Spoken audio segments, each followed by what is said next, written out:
रो रो का परिवारजनों का बुरा हाल हो जाता है। गन की सफाई करते हुए एक दुर्घटना घट जाती है, जिसका आज 10वें दिन पार्थिव शरीर गांव में पहुंचा है। सरकारी नौकरियां छोड़ के बच्चे बाहर जा रहे हैं। अमेरिका का साम्यवाद हो या पूंजीवाद हो, मैं उन दोनों पर थूकता हूँ। एचटेट सीटेट क्वालिफाई किए हुए बच्चे ही बाहर जा रहे हैं।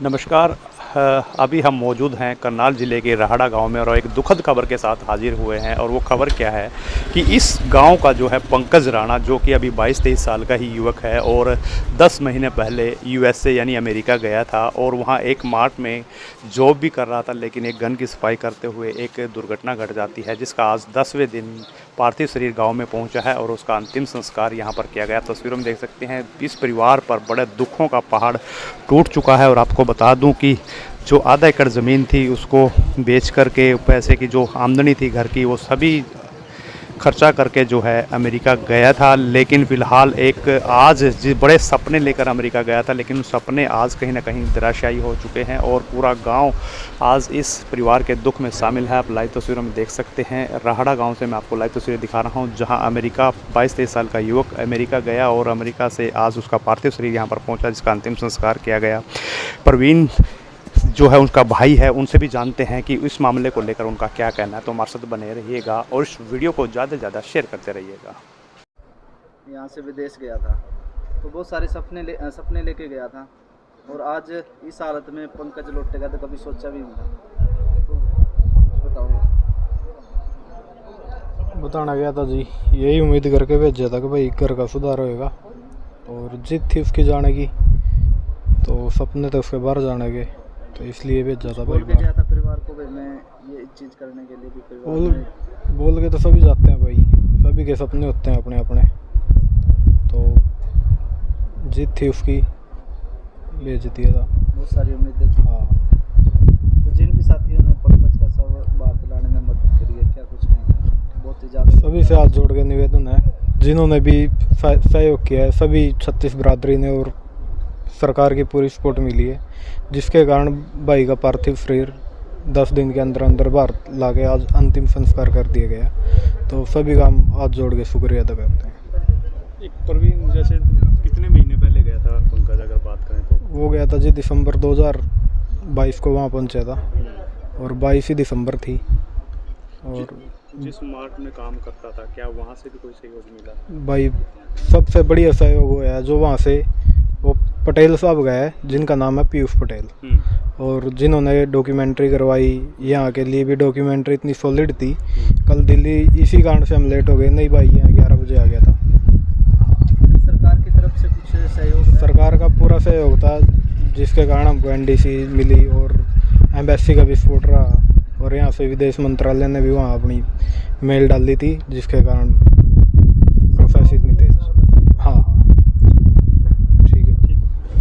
मैं अपने नौजवानों से ये निवेदन करता हूँ, हिंदुस्तान के, भारत माता के जो भी लाल विदेशों की धरती पर पैसा कमाने के लिए गए हैं, वो देश, धर्म, जाति, इन सारी बातों को पीछे छोड़कर आपस में वहाँ भाईचारा बनाएं और एक दूसरे के दुख दर्द में काम आए। आपकी वहाँ जो अनुशासनहीनता या एक दूसरे को आप मारते पीटते हो या नशे में वहाँ एक दूसरे को शूट कर देते हो, उसकी वजह से यहाँ परिवारों में, हरियाणा में, हिंदुस्तान में यहाँ बहुत झगड़े हो रहे हैं। और अपने हिंदुस्तान के कल्चर के हिसाब से जिए। अमेरिका में जो गन कल्चर है, अब पंकज राणा की जो मौत का कारण है वो भी यूएसए में गन है, और अभिषेक रोड जो कालरम है उसको भी वहाँ गोली मारकर उसके साथियों ने ही उसको शूट कर दिया है।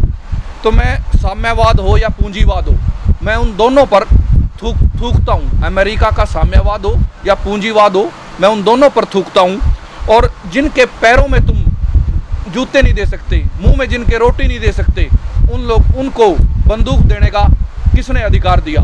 उन लोगों को हथियार देने का किसने अधिकार दिया? तो हम अमेरिका की व्यवस्था पर हम थूकते हैं और हिंदुस्तान के भाइयों से ये निवेदन करते हैं, ये अनुरोध करते हैं, वो आपस में अपना भाईचारा स्थापित करें और आपस में एक दूसरे की सहयोग करें। और कुछ जो हादसे होते हैं उनमें वहाँ भाई जो बैठे हैं गो फंड बना के आर्थिक जो मदद करते हैं, उनका भी हम धन्यवाद करते हैं और सरकार, भारत सरकार और देश की सरकार से ये अनुरोध करते हैं, ये बड़ा बर्निंग इशू है, हर घर का ये मुद्दा है और जिन लोगों के बच्चे विदेश की धरती पर शहीद हो रहे हैं उनको 1 करोड़ रुपए की आर्थिक सहायता सरकार की तरफ से दी जाए और विदेश से डेड बॉडी लेके आने की व्यवस्था की जाए। ये बड़ा चिंतनीय विषय है। इस पर मैं निवेदन करता हूँ मुख्यमंत्री हरियाणा हमें समय दे और हम उनके सामने एक डिटेल प्रपोजल ड्राफ्ट उस पर रखेंगे जिससे लोगों का, जनता का भला हो सके। देखो जी, बहुत बहुत धन्यवाद है पहले तो सभी का जिन्होंने हमारी इस दुख की घड़ी में आर्थिक मदद की है। विदेश में बैठे जो भाई हैं उन्होंने भी की है और जो गांव में आसपास के हरियाणा से, पंजाब से, यानी कि पूरे देश विदेश से ही आर्थिक मदद आई है और सभी उन आर्थिक मदद की बदौलत ये संभव हो पाया कि हमारे जो छोटे भाई का शव है हमारे पैतृक गांव में पहुंचा और हम उनका अपने हिंदू रीति रिवाज के तहत उनका अंतिम संस्कार कर सके और हमारी जो परिवार के लोग, हमारी माता जी हैं, जो हमारे बहनें हैं, वो अपने भाई के शव को देख सकी, अंतिम दर्शन कर सकी।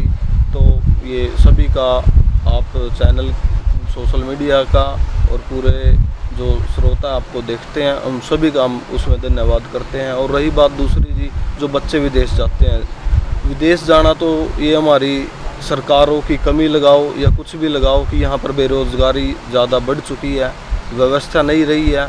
ये जो बच्चा है नॉन मेडिकल का स्टूडेंट था, +2 पास आउट था, नॉन मेडिकल से ही 92% नंबर लेकर इसने +2 की परीक्षा पास की थी। बस धीरे धीरे परिवार की हालात देखते हुए और ये इसने भी सोचा भाई मैं भी जाऊंगा बाहर, नहीं मानना। इनके जो हमारे चाचा जी हैं, इनके फादर हैं, इन्होंने मना भी की भाई हमें कोई ज़रूरत नहीं है, नहीं देखते हुए भाई नहीं मानना बच्चा, तो इन्होंने अपनी ज़मीन भी दी। हम एक किले 1 एकड़ ज़मीन है जिनके पास, वो ही दे दी थी जी, बिल्कुल। तो यानी कि जो सरकार का एक कर्तव्य बनता है कि पहले तो जो बच्चे हमारे बाहर जा रहे हैं, यदि किसी के साथ ऐसा हादसा हो जाता है, भगवान ना करे आगे किसी भी और बच्चे के साथ ऐसा हादसा हो, यदि किसी के साथ हो भी जाता है तो सरकार को ये सुनिश्चित करना चाहिए कि उनका पार्थिव शरीर है उनके पैतृक गांव में पहुंचे और बहुत जल्दी पहुंचे, उसमें समय की कम लगे ताकि जो परिवार का जो है वो ठीक ठाक थोड़ा अपने अंतिम दर्शन बच्चे के पहले करे। रो का परिवारजनों का बुरा हाल हो जाता है। कई बार तो ऐसा भी देखने में आया है कि और भी 1-2 हादसे हो जाते हैं इस कारण से, यदि कोई अचानक कोई ऐसा हादसा होता है तो सरकार का कर्तव्य बनता है कि अपने जो समाज के लोग हैं, क्योंकि हम तो सरकार के ऊपर ही आश्रित हैं, सरकार ही जो जनता की शासक है वही राजा है। अब तो सरकार उसको देखना चाहिए कि हमारी जनता किस हालत में है और क्यों जा रहे हैं हम बाहर। पहली तो बात यही है कि हम बाहर ही क्यों जा रहे हैं, तो ऐसी व्यवस्था की जाए सरकार की तरफ से, बेरोजगारी दूर हो सके और रोज़गार की व्यवस्था सुनिश्चित हो। जो बच्चे होनहार बच्चे हैं वो भी बाहर जा रहे हैं, यदि कोई बच्चा पढ़ा लिखा नहीं है तो वो बात हम कह सकते हैं, लेकिन होनहार बच्चे भी बाहर जा रहे हैं क्योंकि HTET CTET क्वालिफाई किए हुए बच्चे ही बाहर जा रहे हैं। सरकारी नौकरियां छोड़ के बच्चे बाहर जा रहे हैं।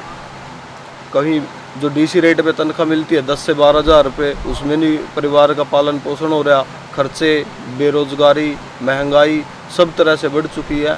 तो ये आम जनता को, युवा साथियों को ये लगता है कि भाई एक ही माध्यम है, या आपके पास 1 एकड़ है या 2 एकड़ है, उसको बेच दो और बाहर चले जाओ और आपके जो बाकी परिवार की जो खुशहाल ज़िंदगी कट जाएगी और वो अपनी ज़िंदगी को दांव पे लगा देते हैं। अब हमारे बच्चे ने भी यही किया, अपना जो उसका जीवन था सारा सर्वस्व त्याग कर दिया। किसके लिए? अपने परिवार के लिए। वहाँ कोई वो वैसे घूमने के लिए तो गया नहीं था, वो पैसा कमाने के लिए गया था। तो ये हमारी सरकार की कमी है कि हमारे युवा साथी बड़ी ज़्यादा संख्या में बाहर जा रहे हैं।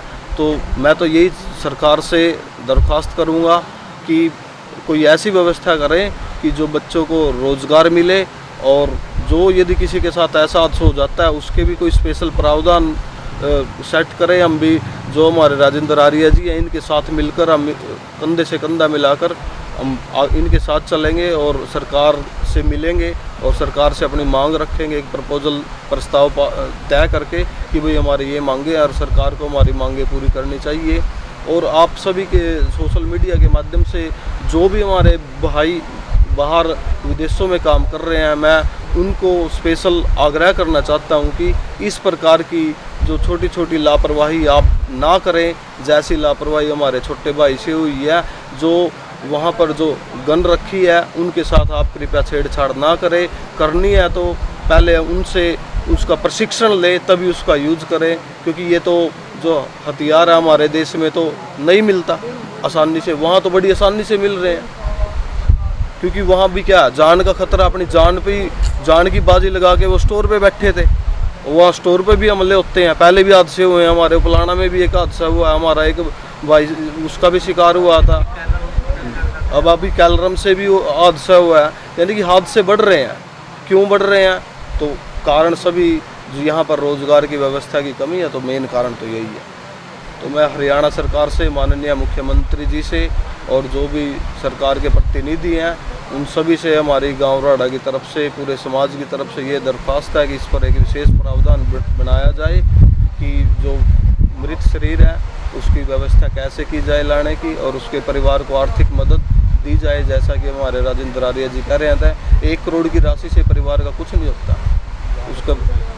और सभी बच्चे जो वहाँ हैं हमारे, वो आपस में सभी एक दूसरे के साथ कोऑपरेशन में रहे, मिलजुल के रहे, भाईचारे के साथ रहे, अपने एक ग्रुप बनाए, एक यदि किसी को कोई समस्या है उसमें शेयर करे, आपस में लड़ाई झगड़ा ना करे। यदि 36 बिरादरी आपस में मिलकर, सभी बच्चे आपस में मिलकर 36 बिरादरी के ऐसा करेंगे तो फिर कोई प्रॉब्लम नहीं है, यानी कि ना ही कोई ऐसी दिक्कत आएगी। तो यदि किसी का मन मुटाव हो भी जाता है, सभी भाइयों से प्रार्थना है, छोटे बड़े भाई वहाँ बैठे हैं, कृपया ऐसा भी कोई भी कदम ना उठाए कि समाज में यहाँ भाईचारा भी खराब हो।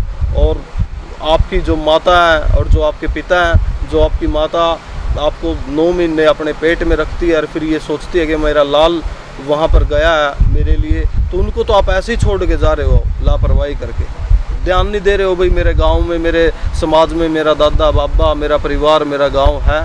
तो सभी छोटे बड़े भाई जो वहाँ पर बैठे हैं, जो बड़े हैं, जो समझदार हैं, सभी मिलजुल कर एक दूसरे के साथ कोऑपरेशन बनाएं, और कोई भी किसी के साथ भी आपस में 36 बिरादरी एकजुट होकर रहेंगे, क्योंकि एकता में ताकत है। अब आपने एकता दिखाई तो आपका छोटा भाई अपने गांव में पहुंच गया। तो इसीलिए मैं आप सभी को भी कहना चाहता हूं कि सभी मिलजुल कर रहें और कोशिश करें समय पर अपने जो जहां पर भी आप काम कर रहे हैं अपने घर पे जाएं और समय के साथ ही वहां पर अपना कार्य करें।